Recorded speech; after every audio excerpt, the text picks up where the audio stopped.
பிரியமான தேவனுடைய பிள்ளைகளே, இன்றைய நாளில் தேவனாகிய கர்த்தர் உங்களை பார்த்து சொல்கிறார், நான் உன்னை தீங்கு நாளில் பாதுகாத்து உன்னை உயர்த்துவேன். சங்கீதம் 27:5. தீங்கு நாளில் அவர் என்னை தம்முடைய கூடாரத்தில் மறைத்து, என்னை தமது கூடார மறைவிலே ஒளித்து வைத்து, கன்மலையின் மேல் என்னை உயர்த்துவார்.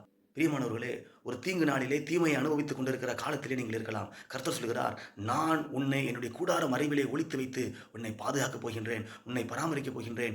தீங்கு இனி உன்னை தொடர்வது இல்லை. கர்த்தர் நம்மை கூடார மறைவிலே வைத்து பாதுகாக்கிறவர், பராமரிக்கிறவர் மாத்திரமல்ல, அவர் சொல்கிறார், கன்மலையின் மேல் நான் உன்னை உயர்த்துவேன் என்று. அப்படி என்றால் என்ன?